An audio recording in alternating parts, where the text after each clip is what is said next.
Okay, welcome to another walkthrough here of social media and digital marketing analytics. I'm trying a new video tool here today that is Microsoft Teams to record my videos. So hopefully this video quality is a little bit better than what you've seen on Zoom so far. So this is a quick walkthrough today of the 4 content chapters that are in the content marketing textbook. This is for week 2. There's a lot of content here. I will share my screen here so that you can see what I mean.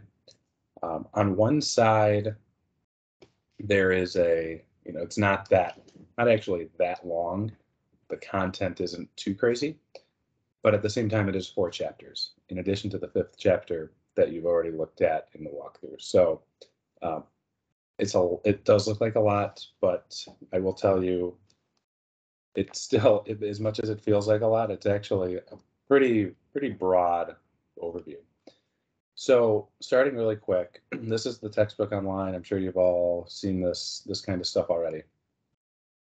Chapter 4, blogging. In all of these chapters, these are meant to break down into a high level content strategy and how to look at these different forms of content and the benefits, their spots in a business strategy, in a marketing plan, and also the way to succeed with them at a very rudimentary level. There's really no super in-depth discussion here in these chapters, as you'll see, specifically with writing, for example. There's very little on search engine optimization. There's one section on on-page SEO. There is a later chapter on SEO that goes into more detail, but you could have an entire textbook on that topic. So what you should look at in terms of the class and how this relates to social media is just you want to think about the role that these different types of content play in a larger marketing strategy, business strategy, how they can impact the bottom line, and specifically for your final project. What are the types of content that your companies are currently creating that can provide value when promoted on social media? There will be much more in-depth discussion later in the semester on creating content for social media specifically. But right now, this is more of a broad brushed, ambiguous, each type of content at a glance rather than specific to social media. So section 1, very basic. Again, you read this in like 5 minutes. Each section is important. I'm not going to say anything's not important. But if there's one to focus on specifically, it's probably blogging best practices at section 4. When you are doing your final project with your group, you want to be sure to look at, okay, does your company have a blog? And if so, is it working? Is it not working? Are there opportunities for growth? Are there areas where it needs improvement? And you can use what you're reading in these 4 chapters to really help push that and really help inform your review of this. So for blogging best practices, one example is that you have how easy is it to read blog content? This is very directly related to social media in that blogs, sure, they can bring in traffic from search, they can bring in traffic from ads, but if a company can't bring traffic to its own website with social media, then what is the point? What are they trying to do? Sure, there's some companies that exist and succeed without sending their social media presence at all to their website. But when you're looking at things like the reading score of blog posts, that really is important when you're thinking of how relatable is my content as a brand to the audience in this situation. I've been doing social media for businesses for a long time, and I've noticed that the brands with the strongest content strategies are always the easiest to do social media for, without a doubt. Those who don't have a content strategy can be a lot more difficult. It can be a lot more time consuming as a freelancer. And a lot of times you're kind of stuck making up the content and digital marketing strategy as you go, because without a content strategy, there's not really a digital marketing strategy. I know we're kind of getting more broad here, but if you think about, okay, if a company's digital marketing strategy is completely contained in ads, for example, or infographics, that doesn't really help you when it comes to creating organic social media, which most of your final project is all about. So I really want you to pay attention to section 4 here. When it comes to the exam, I'd say chapter 4 and specifically section 4 may have the most questions of any. Section 4 and chapter 4 may have the most questions of any section of any chapter that you're reading in this text. So just keep that in mind. Another thing, you look at, there's some examples of the reading ease, but then you get a little bit further down and you have things like simplicity, shareability, relatability, different types of blog posts. And there's some gifts here. What is it? A checklist, collection of resources, some hot takes, how-to guides. These are all gifts of scrolling through these articles rather than just linking. Podcast transcriptions, Q&As, reviews, all sorts of types. It's important to get familiar with these because these are the most shared articles on social media. You have blog posts, you want to think about, okay, what's the kind of content that I'm going to be writing or that I'm going to be strategizing here. You want to think about content that's shareable and relatable, and that's what a lot of these are supposed to be here. Not saying that it's a guarantee to succeed, but at the same time, like these are proven. These have been proven. There's been a lot of leading digital marketers who have done a lot of different A/B testing with these, and they found that these lists, checklists, resources, videos, transcriptions, those are usually the most successful ones that they're publishing. And the number one reason behind that is because it's simply providing people a little bit more value while also being straightforward and easy to read. People don't want to read something that's really super deep and really intense. They want to read something that's simple, something that has headlines, something that separates sections. That goes into section 5 here, web page design elements, where you want to think about, okay, how do you utilize white space in a blog post? Where do I put images? That is all broken down in chapter 4. And again, you may not think that this is necessarily related directly to social media, but it really is. I do social media for a company right now, a client who is, they do blogging. They have a concrete blog strategy, and it sounds on the surface to be very easy, very simple, should be good, should be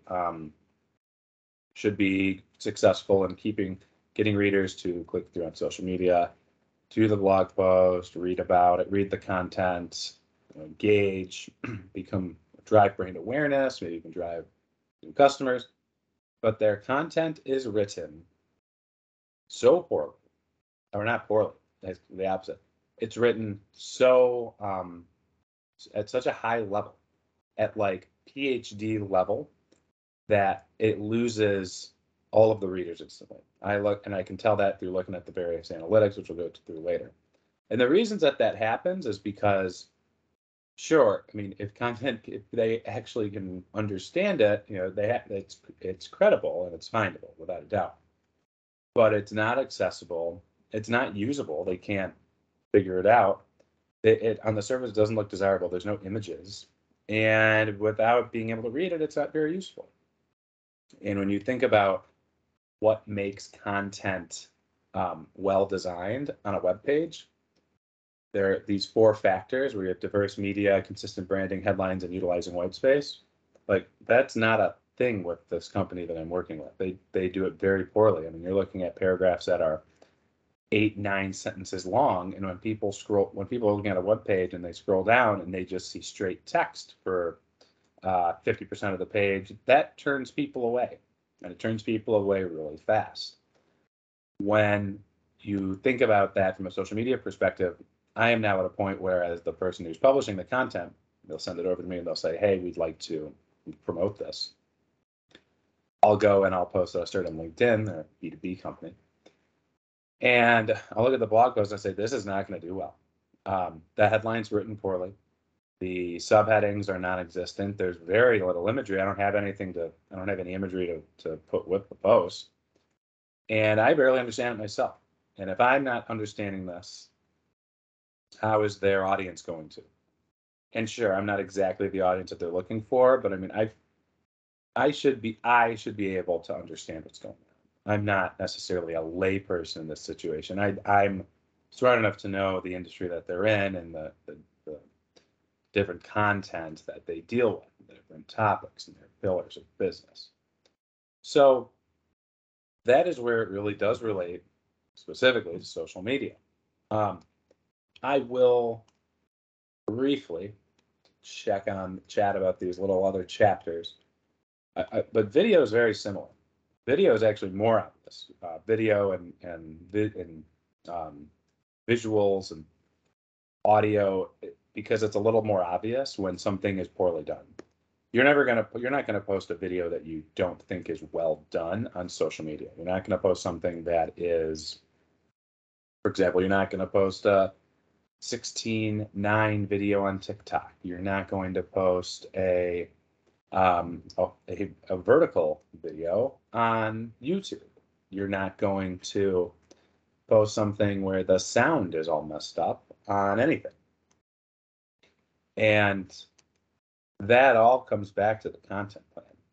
That and when you get hired to do social media for a company, a lot of times content is secondary when they think about that. And a lot of the businesses that you're working with in your final projects are also going to be small businesses, and they likely don't have a really steady content strategy, which kind of puts the onus on you as the freelancer to say, hey, I have some other recommendations here that are going to help your social strategy improve. Because as a social media person, if you just stand by, post the stuff that they ask about, and be done, you're not going to see a lot of success. You might see some incremental improvements, but in order for social media to be a true marketing tool, a true beacon and driver of the business, you need to have a solid, creative, and really impressive content strategy to go along with it. One of the most important analytics when we look at social media is click-through rate. Again, we have not gotten there quite yet, but being able to look at click-through rates to wherever the destination is on social media and having that be a strong number is going to be important, because when the time comes for the company to actually drive people to their website and look at a news release that they have, or a contest or something, or a new product, they need to be able to count on social media to drive some visits to the website. And if all of the previous content that they've housed on their website that they're trying to get visits from social media has fallen flat, that's probably not going to be a success. So I do, I won't go into too much detail. When it comes to chapter 5 and you look at the final exam, just as a heads up, there won't be a ton of stuff about the technical specifications. There's just not I don't want to just have you spend all your time focusing on the number of pixels, for example, or the difference between pre-recorded and live video. You already know that. You want to think more about video as a content strategy. When to use it, why use it. There's a lot of examples in this section here, and different types of videos that go into it. Think about that. That is really section 5 of the video chapter is really, really important. For podcasting, I know that that's the start of the title, but you do need to think about the other audio forms that go into it. The first 3 sections are all about podcasts and their role in a content strategy, and they have one. They absolutely have one, and you can get really creative with it. But so too do other forms of audio.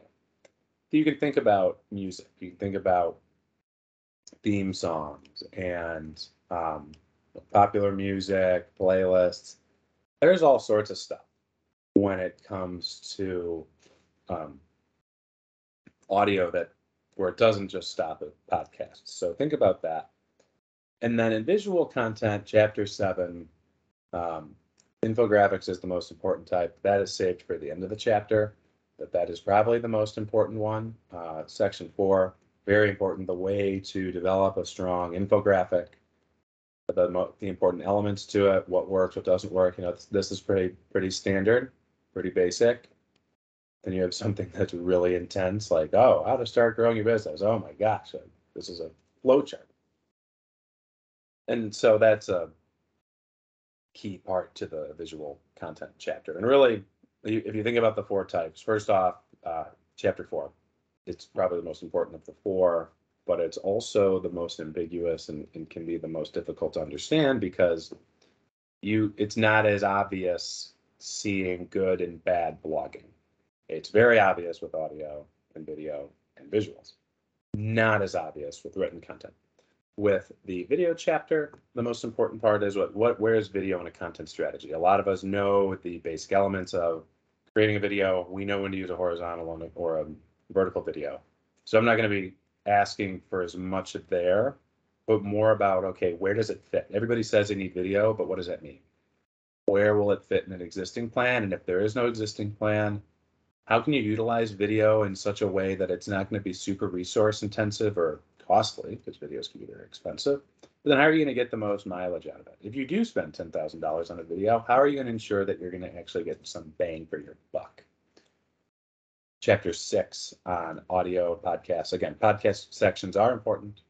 They're important. I would specifically, if you have to look at one thing about podcasting, look at the why to start a podcast and what are videos. But don't forget to look at the other forms of audio section. That is paramount. Then finally, chapter 7, visual content. Infographics are the most important section. They're very important. Again, not saying to ignore the other sections. Those are still important, but infographics is a key cog to content marketing and can really pay dividends for a brand. So that's about it for today. And hopefully you've had time to watch both videos for this week. And I will see you next week.